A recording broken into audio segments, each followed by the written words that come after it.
On the morning of June 19, 1944, Commander Takeo Shibata stood on the bridge of the aircraft carrier Shokaku, watching the Philippine Sea stretch endlessly toward the horizon. The air was thick with humidity, and the smell of aviation fuel mixed with salt spray, as deck crews prepared their aircraft for what would become the largest carrier engagement in history. Shibata had served in the Imperial Navy for 22 years, and he believed with absolute certainty that Japanese pilots remained superior to their American counterparts. After all, they had proven it at Pearl Harbor, in the Dutch East Indies, and across the Pacific. What he did not know was that within the next 48 hours, everything he understood about aerial warfare would be shattered beyond recognition. Before we dive into this story, make sure to subscribe to the channel and tell me in the comments where you're watching from. It really helps support the channel. This is the story of how Japanese naval officers witnessed something that fundamentally altered their understanding of industrial capability, pilot training, and the true nature of the conflict they were fighting.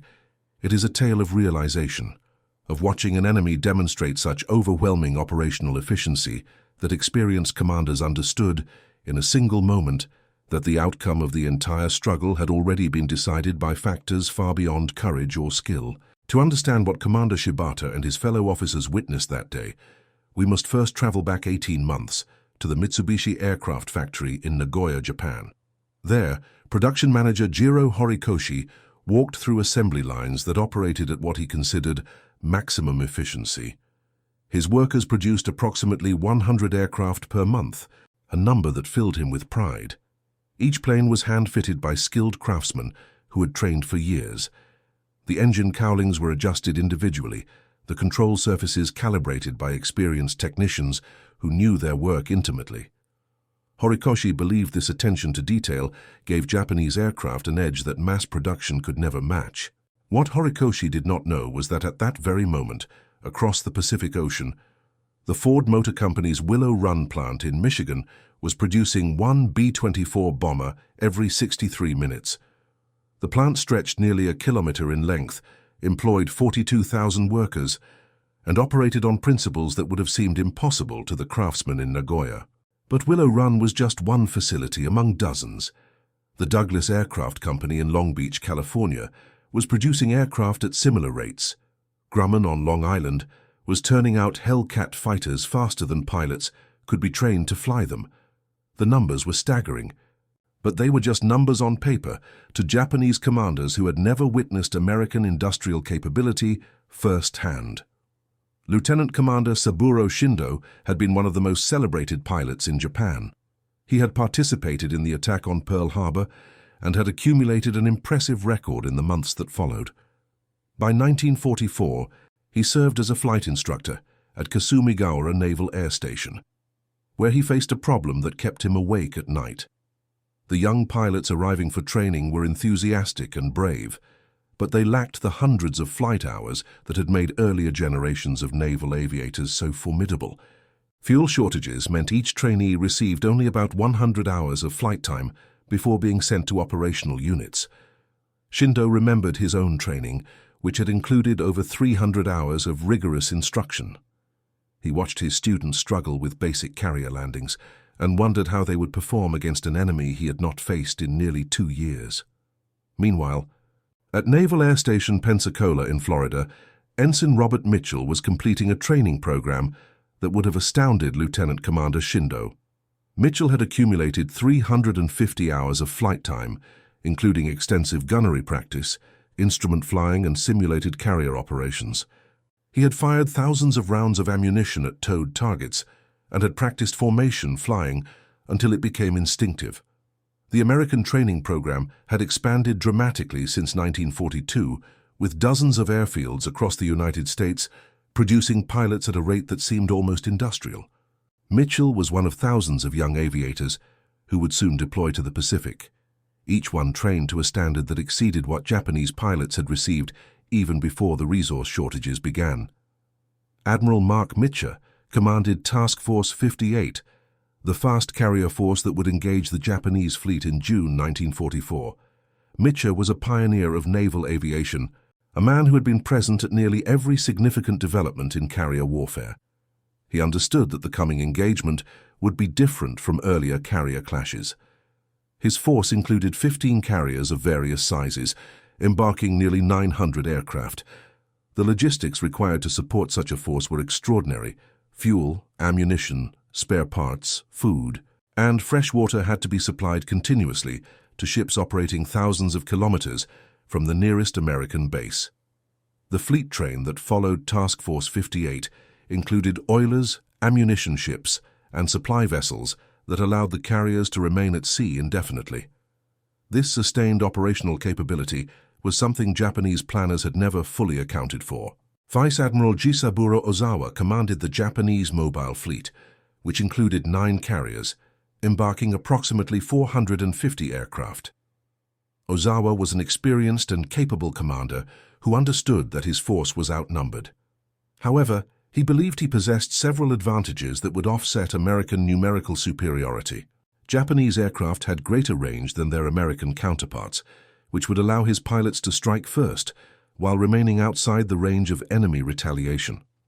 Additionally, Ozawa planned to use land-based aircraft from Guam and other islands to supplement his carrier planes, effectively creating a shuttle system that would multiply his striking power. On paper, the plan was sound. In practice, it would encounter realities that no amount of planning could overcome. Captain Toshikazu Omai served on Admiral Ozawa's staff and was responsible for intelligence assessments. In the days before the engagement, Omai briefed fellow officers on what they could expect from the Americans. He estimated that American carriers could launch their aircraft at a rate of approximately 1 plane per minute per carrier. This estimate was based on observations from earlier engagements and seemed reasonable given the complexity of carrier flight operations. What Omai did not know was that American carriers had undergone dramatic improvements in deck handling procedures, aircraft maintenance, and crew training. The estimates he provided to Admiral Ozawa were about to be proven catastrophically wrong. The morning of June 19th began with Japanese scout planes searching for the American fleet. Contact reports filtered back to Admiral Ozawa throughout the early hours, and by mid-morning he had a reasonable picture of the enemy's position. At 8:30 in the morning, Ozawa ordered the first strike launched. 69 aircraft rose from Japanese carrier decks and headed toward the American force. Commander Shibata watched from the Shokaku as the planes disappeared over the horizon, their engines fading into the distance. He felt confident. These were veteran pilots flying proven aircraft against an enemy that had shown vulnerability at Coral Sea and Midway. What Shibata did not know was that American radar had detected his aircraft at a range of nearly 250 kilometers, giving the defenders ample time to prepare. What happened next would become known as the Great Marianas Turkey Shoot, though that name would not emerge until later. American fighter directors aboard the carriers used radar information to vector their Hellcat fighters into perfect intercept positions. The F-6F Hellcat was a relatively new aircraft, having entered service only the previous year. It was not as maneuverable as the Japanese Zero, but it was faster, better armed, and far more rugged. Most importantly, the Hellcats were flown by pilots who had completed extensive training programs and who had practiced their tactics until they became automatic. When the Japanese strike encountered American fighters, the result was devastating. Lieutenant Junior Grade Alex Vratsiu was flying a Hellcat that morning and would become one of the highest-scoring American pilots of the day. Within 8 minutes of engaging the enemy formation, Vratsiu shot down 6 Japanese aircraft. His account of the engagement, recorded later that day, described a scene of almost mechanical efficiency. The Japanese planes flew in predictable formations, their pilots seemingly unable to adapt to the aggressive American tactics. Vratsiu noted that several enemy aircraft simply flew straight and level, making them easy targets. He did not realize it at the time, but many of those pilots had fewer than 100 hours of flight time and had never experienced actual combat before that morning. Commander Shibata received the first reports of the strike's failure with disbelief. Of the 69 aircraft launched, only a handful returned.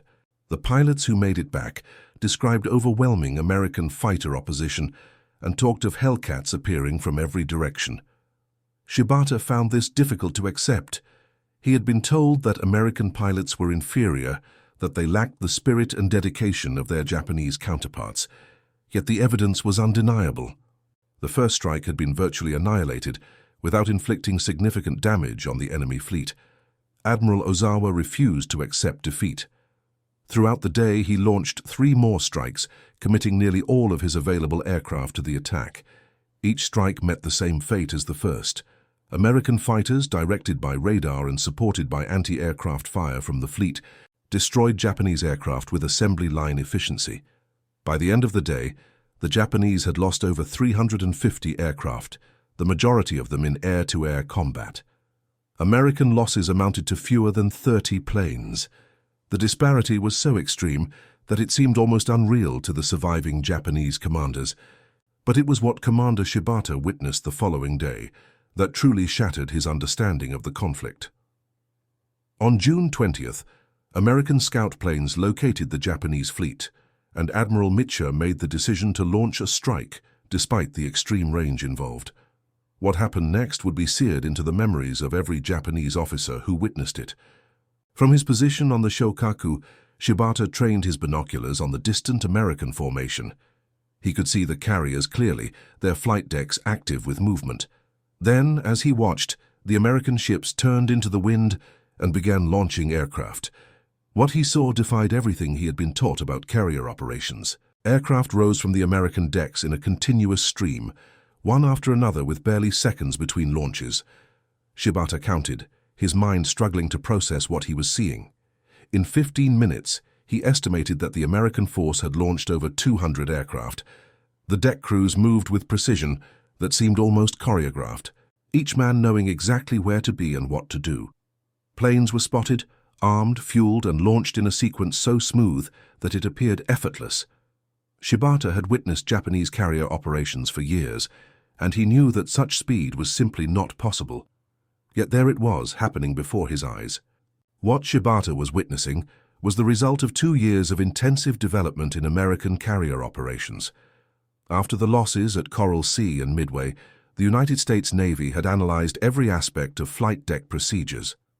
Engineers studied the movement of aircraft, the positioning of crew members, the timing of fuel and ammunition delivery.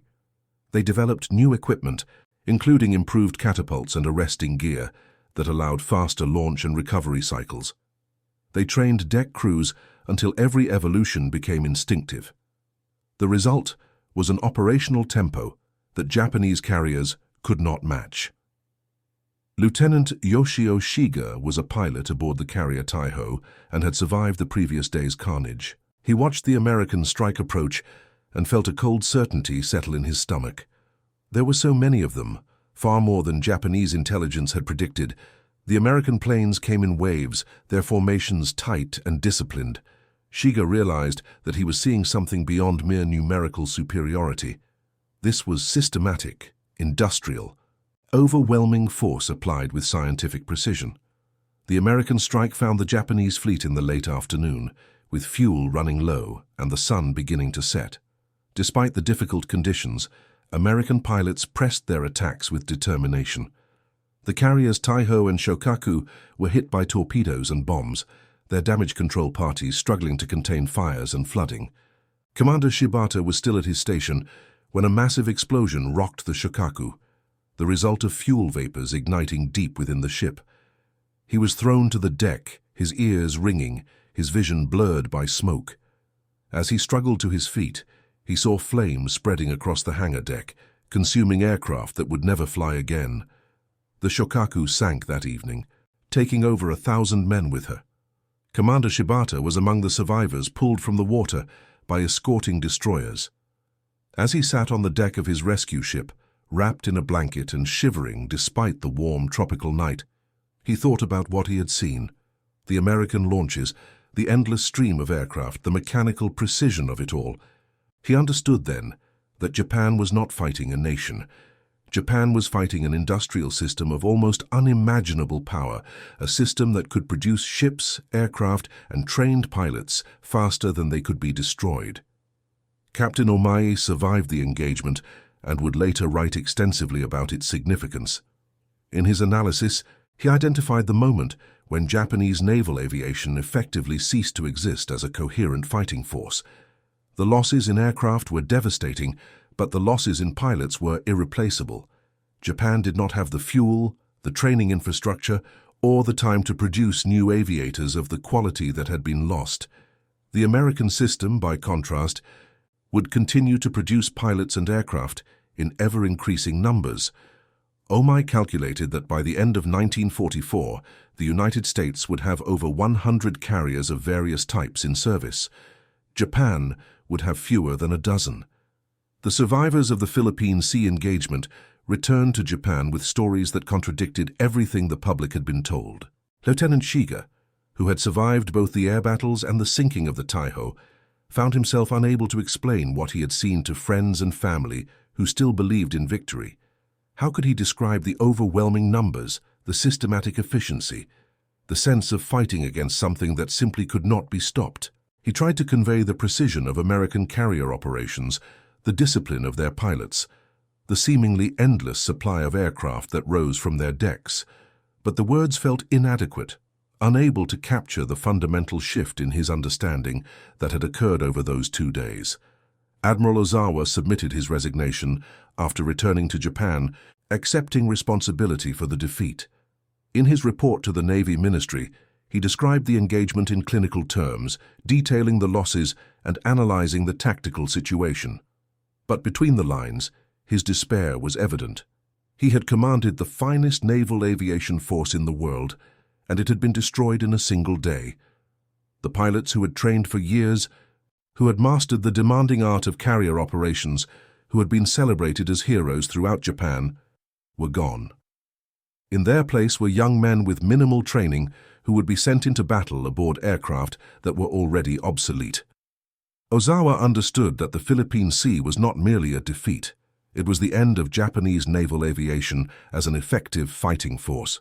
In the United States, the engagement was reported as a significant victory, but few Americans understood its true implications. The newspapers focused on the dramatic elements, the Turkey Shoot nickname, the bravery of individual pilots like Alex Vrasiu. What they did not convey was the systematic nature of the American achievement, the way that industrial capacity, training programs, and operational procedures had combined to create an overwhelming advantage. The victory was not simply a matter of courage or skill. It was the triumph of a system, a way of organizing society and economy that could produce instruments of war faster than any opponent could counter them. Commander Tamichi Hara was a destroyer captain who had participated in numerous engagements throughout the conflict. He was not present at the Philippine Sea, but he heard the accounts from officers who had been there. In his memoirs, written years later, Hara described the psychological impact of those accounts. Officers who had believed absolutely in Japanese superiority returned as changed men, their certainty shattered. They spoke of American efficiency with something approaching awe, describing deck operations that seemed to function like precision machinery. Hara wrote that after the Philippine Sea, he never again encountered a fellow officer who genuinely believed Japan could win the conflict. The question became not whether Japan would be defeated, but how long the struggle would continue, and at what cost. The industrial disparity that the Philippine Sea revealed had been building for years. In 1943, American shipyards delivered 50 carriers of various types. Japanese shipyards delivered 3. American factories produced over 85,000 aircraft that year. Japanese factories produced approximately 16,000. The ratios were similar for every category of equipment, from tanks to trucks to artillery pieces. But numbers on paper could be dismissed or rationalized. It was only when Japanese officers witnessed American operational capability firsthand that the true implications became undeniable. Petty Officer First Class Kaname Harada had been a Zero pilot since the early days of the conflict. He had flown at Pearl Harbor, at Ceylon, at Midway. By 1944, he was one of the few surviving veterans of that first generation of naval aviators. Harada did not participate in the Philippine Sea engagement, but he trained the young pilots who did. He watched them depart with a mixture of pride and sorrow, knowing that their skills were insufficient for what they would face. When the survivors returned, their accounts confirmed his worst fears. They described American pilots who flew with precision and aggression, who seemed to anticipate every maneuver, who never ran out of ammunition or fuel. Harada understood that the young Japanese pilots had faced opponents with superior training, superior aircraft, and superior numbers. It was not a fair contest. It was not even close. The psychological impact of the Philippine Sea extended beyond the immediate participants. Throughout the Japanese military, word spread of what had happened. Officers who had commanded with confidence began to exhibit doubt. Plans that had seemed feasible were reconsidered in light of demonstrated American capabilities. The concept of the decisive battle, which had dominated Japanese strategic thinking, seemed increasingly unrealistic. How could Japan achieve a decisive victory against an enemy that could absorb losses and replace them within weeks? Captain Mitsuo Fuchida had led the attack on Pearl Harbor and remained one of the most celebrated aviators in Japan. By the time of the Philippine Sea, he served in staff positions, his flying days largely behind him. Fuchida later wrote about the impact of the engagement on Japanese naval thinking. He described a shift from offensive to defensive mindset, from planning attacks to preparing for defense. The dream of pushing the Americans back across the Pacific was replaced by the grim reality of trying to hold what Japan had already taken. And even that seemed increasingly hopeless as American forces advanced through the Marianas, establishing bases that would bring the Japanese home islands within range of heavy bombers. What made the American achievement at the Philippine Sea possible? The answer lies not in any single factor, but in the combination of many elements working together as a system. American pilot training programs had expanded dramatically since 1942, producing thousands of aviators who completed comprehensive instruction before joining fleet units. American aircraft were designed for mass production, with interchangeable parts and standardized components that allowed rapid assembly and easy maintenance. American carrier procedures had been refined through constant analysis and improvement, with every motion studied for efficiency. American logistics provided a continuous flow of fuel, ammunition, and supplies that allowed sustained operations far from home bases. None of these factors alone would have been sufficient. A trained pilot without a reliable aircraft was useless. An efficient carrier without trained pilots was merely a target. Superior numbers without proper logistics would quickly become a liability. It was the integration of all these elements that created the overwhelming capability that Japanese officers witnessed in June 1944. They were not facing superior courage or spirit. They were facing a superior system. Lieutenant Marcus Anderson was an aircraft maintenance officer aboard the carrier USS Lexington during the Philippine Sea engagement. His job was to keep the air group operational, to ensure that planes were fueled, armed, and ready to fly at any moment. In his diary, Anderson described the tempo of operations during those 2 days. His crews worked in shifts around the clock, catching sleep when they could on the hangar deck between launch cycles. They replaced engines, patched bullet holes, and calibrated instruments with speed that would have seemed impossible a year earlier. Anderson noted that his men took pride in their work, competing informally with other carriers to see who could turn aircraft around fastest. This spirit of continuous improvement, this drive to do things better and faster, was fundamental to American success. Contrast this with the situation aboard Japanese carriers. Maintenance crews were skilled and dedicated, but they lacked the spare parts and replacement equipment that American crews took for granted. When an engine failed, it often could not be replaced because no replacements were available. When an aircraft was damaged, it might be cannibalized to keep others flying. The shortage of resources created a downward spiral where fewer aircraft were available, which meant fewer missions could be flown, which meant fewer opportunities to gain experience, which meant lower effectiveness when missions were flown. Ensign Takeshi Naito was a young pilot who had completed his training just weeks before the Philippine Sea. He had accumulated only 70 hours of flight time, barely enough to master basic maneuvers. He was assigned to fly a Judy dive bomber in the second strike on June 19th. Naito had never practiced dive bombing on a moving target and had only a theoretical understanding of the tactics involved. When his formation encountered American fighters, he tried to remember his training, but everything happened too fast. He saw aircraft falling around him, burning and spinning toward the water. He released his bombs somewhere in the vicinity of the American fleet, having no idea whether he was anywhere near a target. Then he fled, his fuel gauges dropping toward empty, his hands shaking on the controls. Naito was one of the few pilots from his strike to return to his carrier. He never flew another combat mission. The contrast with American pilot experience was stark. By 1944, American aviators arrived at their fleet assignments with extensive training in gunnery, bombing, navigation, and carrier operations. They had practiced every evolution multiple times, first in simulators and ground trainers, then in actual aircraft. They had fired live ammunition at towed targets and had dropped practice bombs on marked ranges. They had made dozens of carrier landings before ever seeing the enemy. When they encountered Japanese aircraft, they applied their training with confidence, knowing exactly what to do in any situation. This training advantage compounded over time. American pilots who survived their first engagements became even more effective, their skills honed by real combat experience. They returned to their squadrons with lessons learned, which were incorporated into training programs and passed on to new pilots. The system was designed to learn and improve, to become more effective with each engagement. Japanese pilots, by contrast, were thrown into combat before they were ready, and often did not survive long enough to become effective. The experience gap widened with each passing month.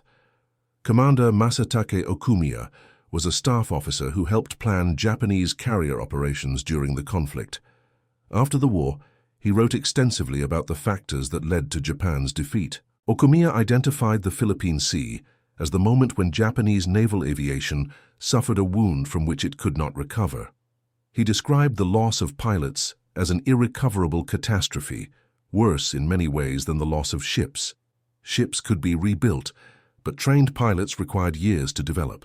The young aviators who were lost over the Philippine Sea represented an investment of time and resources that Japan could not replace. Okumiya also discussed the psychological impact of the defeat on Japanese strategic planning. After the Philippine Sea, the concept of the decisive naval battle was effectively abandoned. Instead, Japanese planners turned to desperate measures, including the organized use of suicide tactics. This was not a sign of strength but of despair, a recognition that conventional operations could no longer achieve meaningful results against American capabilities. The transformation from confidence to desperation had occurred in a span of just 2 days. The American fleet that fought at the Philippine Sea continued its advance across the Pacific with barely a pause. The losses suffered in the engagement were quickly replaced by new aircraft and new pilots from the training pipeline. The carriers were replenished by supply ships that met them at sea, allowing continuous operations without returning to port. Within weeks, American forces had captured the Marianas, providing bases for B-29 bombers that would soon begin regular raids on Japanese cities. The war that Japanese commanders had expected to last for years was telescoping into months. For the officers who had witnessed American carrier operations firsthand, the remaining period of the conflict was a prolonged conclusion to a story whose ending was already certain. Commander Shibata, recovered from his time in the water after the Shokaku sinking, served in staff positions for the remainder of the war. He performed his duties faithfully, but he harbored no illusions about the outcome. The image of those American carriers launching aircraft in a continuous stream remained vivid in his memory, a demonstration of capability that had changed everything he thought he knew. Captain Omai continued his intelligence work, but his assessments became increasingly grim. Each report he prepared documented the growing disparity between American and Japanese forces, the accelerating pace of American advances, the shrinking perimeter of Japanese control. He calculated production ratios and training capacities, and every number told the same story. The system he was fighting against was simply too powerful to defeat. Lieutenant Shiga survived the war and lived to old age, becoming a businessman in post-war Japan. In interviews conducted decades later, he spoke about the Philippine Sea with a mixture of sorrow and wonder.